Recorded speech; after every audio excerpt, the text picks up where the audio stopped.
जैसा कि Rouse Avenue court में अरविंद केजरीवाल जी ने बताया कि उनकी गिरफ्तारी 4 बयान के आधार पर हुई, मात्र 4 बयान, जिसमें से पहला बयान सी अरविंद का, जो तब सचिव थे, सेक्रेटरी थे मनीष सिसोदिया जी के, जिनका बयान मात्र इतना है कि उनको सीएम रेजिडेंस में एक्साइज पॉलिसी से जुड़े हुए कुछ कागज पकड़ाए गए। सी अरविंद का बयान कहीं पर भी नहीं कहता कि अरविंद केजरीवाल जी ने पैसे लिए, किसी ने अरविंद केजरीवाल जी को पैसे दिए। वो सिर्फ इतना कहता है कि सीएम रेजिडेंस में एक्साइज पॉलिसी से जुड़े उनको कुछ कागज मिले। इसमें पैसे के लेन देन का कोई बयान नहीं। दूसरा बयान शरद चंद्र रेड्डी, जिनके बारे में आज देश का बच्चा बच्चा जानता है कि साउथ लॉबी के शराब कारोबारी शरद चंद्र रेड्डी ने ईडी का छापा पड़ने के बाद, ईडी की गिरफ्तारी के बाद 55 करोड़ रुपया इलेक्टोरल बॉन्ड्स के माध्यम से भारतीय जनता पार्टी को चंदा दिया। तो ये थी 4 में से 2 गवाही। बाकी दोनों गवाही पिता और पुत्र एमएसआर मगुंटा श्रीनिवासलू रेड्डी और उनके सुपुत्र राघव मगुंटा रेड्डी की थी, जिनकी पूरी डिटेल सौरभ भारद्वाज जी ने आपको बताई कि किस तरह से एक सांसद होने के नाते एमएसआर अरविंद केजरीवाल जी से मिले, अपने फैमिली ट्रस्ट के लिए जमीन मांगी। अरविंद केजरीवाल जी ने कहा कि आप हमें पत्र दीजिए, हम एलजी साहब को बताएंगे। उसके बाद ना एमएसआर का, ना उनके पुत्र राघव मगुंटा का अरविंद केजरीवाल जी से कोई भी संपर्क रहा। जब 16 सितंबर को उनके घर पे रेड होती है, फिर से पिता और पुत्र की स्टेटमेंट होते हैं, जहां पर वो दोनों कहते हैं कि हमारी अरविंद केजरीवाल जी के साथ कोई जान पहचान नहीं है। मात्र उनके पिताजी एमएसआर एक बार अरविंद केजरीवाल जी से मिले, फैमिली ट्रस्ट की जमीन के लिए मिले। लेकिन ईडी को इससे संतुष्टि थोड़ी होती है। जब तक ईडी को अरविंद केजरीवाल के खिलाफ स्टेटमेंट नहीं मिलती, जब तक भारतीय जनता पार्टी को अरविंद केजरीवाल के खिलाफ स्टेटमेंट नहीं मिलती, वो इस केस के हर गवाह को प्रताड़ित करते रहते हैं।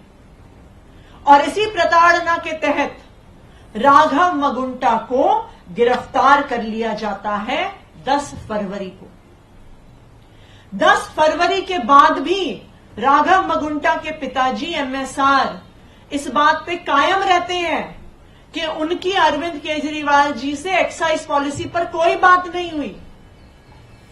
राघव मगुंटा रेड्डी के भी बार बार बयान होते हैं, वो भी इस बात पर कायम रहता है कि उसका अरविंद केजरीवाल से एक्साइज पॉलिसी पर उनकी कोई बात नहीं हुई। लेकिन 5 महीने जब राघव मगुंटा रेड्डी जेल में रहता है, तो राघव मगुंटा रेड्डी भी टूट जाता है, उसके पिता मगुंटा श्रीनिवासलू रेड्डी भी टूट जाते हैं। वो अपना बयान पलटते हैं। 16 जुलाई को वो अरविंद केजरीवाल जी के खिलाफ अपने तीसरे बयान में अरविंद केजरीवाल जी के खिलाफ बयान देते हैं और 18 जुलाई को उनके बेटे को बेल मिल जाती है। ये सारा सीक्वेंस ये दिखा रहा है कि जब तक अरविंद केजरीवाल के खिलाफ बयान नहीं आता, हर गवाह पर दबाव बनाया जाता है, उसको प्रताड़ित किया जाता है। जैसे ही अरविंद केजरीवाल के खिलाफ बयान आता है, गवाही बंद हो जाती है, बयान लेना बंद हो जाता है और अरविंद केजरीवाल के खिलाफ के बयान को ईडी अपनी इन्वेस्टिगेशन में दर्ज कर लेती है। और अब जिस तरह से शरद रेड्डी का और भारतीय जनता पार्टी के रिश्ते का खुलासा हुआ इलेक्टोरल बॉन्ड्स की स्टेटमेंट बाहर आने के बाद,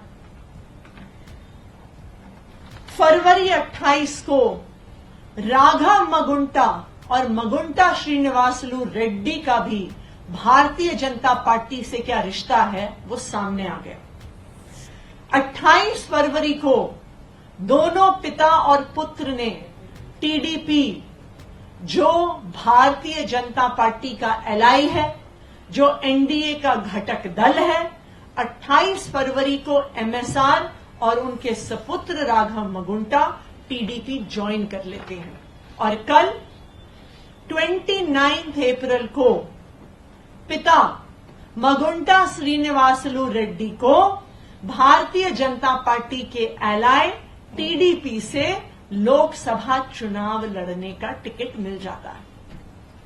तो जिस साउथ लॉबी की बात हम पिछले 2 साल से भारतीय जनता पार्टी की प्रेस कॉन्फ्रेंस में सुन रहे हैं, ईडी द्वारा प्लांटेड खबरों में सुन रहे हैं, ईडी की वकीलों की दलीलों में सुन रहे हैं, उस साउथ लॉबी का रिश्ता साफ साफ भारतीय जनता पार्टी से है।